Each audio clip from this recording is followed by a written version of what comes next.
नमस्कार दोस्तों, मैं शैलेश सिंह आपके लिए लेकर आया हूं आज मध्य प्रदेश लोक सेवा आयोग द्वारा 2021 का प्री का रिजल्ट जो कि जारी कर दिया गया है। अब आगे की तैयारी क्या रहेगी और क्या क्या करना है बच्चों को, साथ ही साथ रिजल्ट में और भी क्या प्रोस एंड कॉन्स रहेंगे, इन सारी चीजों के बारे में बात करूंगा। तो दोस्तों सभी से अनुरोध है, हमारे इस गुरु ज्ञान चैनल में आप सभी आएं और नई नई इंफॉर्मेशन प्राप्त करें। साथ ही साथ एमपीपीएससी 2019 जिसका री एग्जाम होने वाला है और 2021 के लिए भी हम लोग अभी नई क्लासेस स्टार्ट करने वाले हैं। तो आप सबसे अनुरोध है कि इस चैनल को सब्सक्राइब करें और दोस्तों तक पहुंचाने का प्रयास करें। तो अब हम आगे बढ़ेंगे और देखेंगे कि क्या मध्य प्रदेश लोक सेवा आयोग ने कैसे रिजल्ट जारी किए हैं, क्या क्या प्रावधान दिए हैं और क्या आगे आने वाले समय पर होगा, वो सारी हम बातें अपनी करेंगे। मध्य प्रदेश लोक सेवा आयोग ने दोस्तों 20/10/2022 को, यानी ये रिजल्ट जो है 20/10/2022 को जारी किया गया है। 20/10/2022 को रिजल्ट जारी करने के बाद आयोग ने कुछ इंपॉर्टेंट बातें कही हैं, उनके बारे में भी हम जानने का प्रयास करेंगे। तो हम देखेंगे कि क्या क्या किस किस कैटेगरी का क्या क्या कट ऑफ है। तो पहले हम देखते हैं कि जो जनरल कैटेगरी का कट ऑफ है वो लगभग 154, यानी ये आप यहां पर देख सकते हैं 154 है, आप सभी को पता है, यानी लगभग यह 76 है। बिल्कुल दोस्तों 76 है इसका कट ऑफ, 77 कट ऑफ है, सॉरी दोस्तों 77 कट ऑफ है। और इसका 142 एससी का 142 रहा है और एसटी का दोस्तों 132 रहा है और यहां पर ओबीसी का दोस्तों 148 है और ईडब्ल्यूएस का 148 है। यानी आप यहां पर देख सकते हैं ओबीसी और ईडब्ल्यूएस का बराबर रहा है मुख्य सूची में, मुख्य भाग आ में। और बाकी आप पीएच, वीएच और एचएच वाले ये जो है हैंडीकैप्ड वाले हैं, अपन हम उनको अभी नहीं उनकी बात नहीं करेंगे। और भूतपूर्व सैनिक के लिए अनरिजर्व के लिए है दोस्तों 124 और एसटी के लिए 66 और ओबीसी के लिए है दोस्तों 92 और 90 फॉर ईडब्ल्यूएस। तो ये रही दोस्तों कट ऑफ। अब हम बात करेंगे कि क्या है प्रावधिक सूची में, यानी जो प्रावधान किया गया है, जो 27% आरक्षण का जो मुद्दा है उसके तहत जो प्रावधिक सूची बनाई गई है उसमें कट ऑफ देखते हैं। तो दोस्तों यहाँ पर जनरल का कट ऑफ सीधे एकदम नीचे आ चुका है और इसका कट ऑफ है 146 और ओबीसी का कट ऑफ है 142।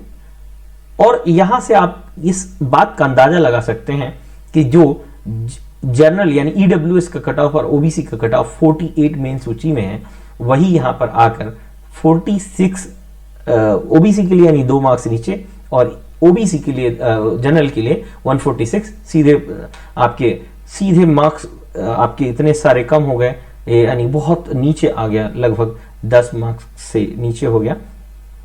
और यहीं पर अगर हम बात देखें कि ओबीसी का देखें तो 142 रहा। यहां से ये पता चलता है कि जो कैटेगरी वाइज हमने रखा है, अगर यही कैटेगरी में 27% पूर्ण आरक्षण ओबीसी को मिलता तो ये लगभग कट ऑफ चला जाता लगभग 140 एग्जैक्टली 140 रहता या 138 के लगभग भी हो सकता था। तो ये रही संभावनाएं क्या क्या हो सकता था। तो दोस्तों आप सबको मालूम है एग्जाम सभी एक साथ देंगे, प्रावधिक सूची वाले भी एग्जाम एक साथ देंगे और साथ ही साथ मेन सूची वाले देंगे। अब जो रिजल्ट होगा वो कैसे तय होगा, हम एक बार उसकी भी बात कर लेते हैं। अब जो रिजल्ट होगा वो तय करने का जो मुद्दा होगा ये होगा कि जितने marks total allotment, for example unreserve को का कट ऑफ डिसाइडेड है, ओबीसी का कट ऑफ डिसाइडेड है, एससी का, एसटी का, इन सब का कट ऑफ डिसाइडेड रहेगा। इन सब के बाद जो कोर्ट डिसीजन देगा उसके बाद जो है मेरिट लिस्ट अपनी तैयार की जाएगी। अगर 27% आरक्षण रहता है तो 27% आरक्षण के हिसाब से कट ऑफ बनेगा, तैयार करेंगे। और अगर मेंस यानी फाइनल जो कट ऑफ बनेगा, मेंस के बाद मेंस होगा, फिर इंटरव्यू होगा, उसके बाद फाइनल जो एग्जाम होगा उसके बारे में, इसके बाद वो अपनी लिस्ट को जारी करेंगे। दूसरा एक और प्रावधान हो सकता है कि जैसे ही कट जो अगर उनका रिजर्वेशन है, अगर 27% नहीं मिलता है तो उसके लिए भी वो उन्होंने एक प्रावधान कर रखा है। तो दोनों ही सिचुएशंस को वो कैसे हैंडल करते हैं, उन्होंने सारी प्लानिंग कर रखी है अपनी। तो दोस्तों आगे अब चलते हैं वन सेवा वालों में। वन सेवा का क्या रहा इसके बारे में थोड़ा हम देख लेते हैं। तो दोस्तों वन सेवा का हम यहां पर देख सकते हैं कि कट ऑफ लगभग 314, ये मेन वाली जो मेन सूची है, मुख्य भाग है, उसके बारे में बात करेंगे। अनरिजर्व का 314 रहा, थोड़ा सा ज्यादा रहा, लगभग 314 ज्यादा होता है। और इसके बाद अनुसूचित जाति 290 रहा, एसटी का 276 रहा और 300 ओबीसी का रहा। जैसे हमने अपेक्षा की थी, हमारी अपेक्षाएं बिल्कुल सही थी। We were expecting more than 300 for general. ठीक है, तो आप सभी को मालूम है इसमें दोनों मार्क्स जुड़ते हैं, यानी फर्स्ट पेपर और सेकंड पेपर का दोनों मार्क्स जुड़कर एक फिर मेरिट लिस्ट बनती है इसमें। तो हमने यहां पर देखा कि ये अलग अलग सूची रही, मुख्य भाग की कट ऑफ लिस्ट रही। अब ये जो है मुख्य भाग के अलावा जो हमने प्रावधिक सूची बनाई है, उसमें जनरल का कट ऑफ 314 से 304 आ चुका है। ये बहुत बड़ी बात है, 10 मार्क्स कम करके यहां पर आए हैं। और वहीं ओबीसी का 296 आ रहा है दोस्तों, ये अपने आप में सोचने वाली बात है। यानी 296, 300 से 4 मार्क्स ही नीचे आई है इसकी। यानी यहां पर जनरल को ज्यादा फायदा दिखता देखने को मिल रहा है जैसा कि। और अब हम बात करेंगे इसके अलावा मेन मुद्दे की, जो हमें जानना जरूरी है, और इसके बारे में हम थोड़ा सा अभी चर्चा और करेंगे। कैविएट क्या होता है?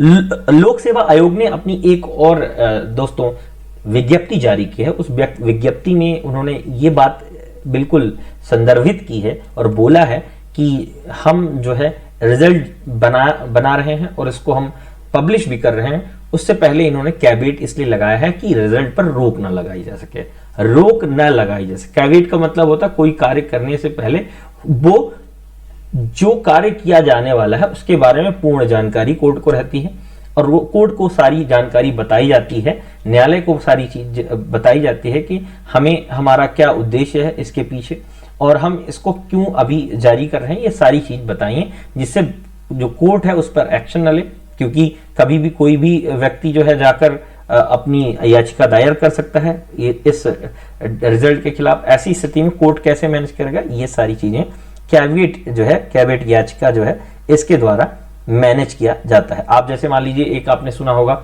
जैसे नगर निगम में कोई घर डिमोलिशन का जो आदेश आया, डिमोलिशन के आदेश को आप क्या चैलेंज भी कर सकते हैं। चैलेंज जैसे करते हैं तो आपका डिमोलिशन रुक जाता है। ऐसी स्थिति में कभी नगर निगम क्या करती है, अगर उसे ऐसा लगता है कि कोर्ट आदेश दे सकता है और उससे पहले उसको ये इंपॉर्टेंट काम है और इसको वो करना चाहिए, डेमोलिशन जरूरी है, तो कैविएट लगाकर उसका डेमोलिशन कर लेती है। तो कैविएट का मतलब सिंपल से ये हुआ कि उस पर कोई हस्तक्षेप या आपत्तियां ली जाती हैं तो उनकी सुनवाई जो है न्यायालय नहीं करेगा।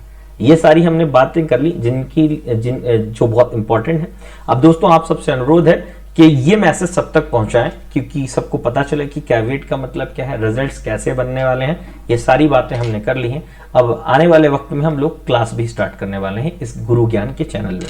तो दोस्तों इस गुरु ज्ञान के चैनल को आपको आगे बढ़ाना है, सब्सक्राइब करना है और अपने दोस्तों तक पहुंचाना है। इसी के साथ बहुत बहुत धन्यवाद। जय हिंद, जय भारत।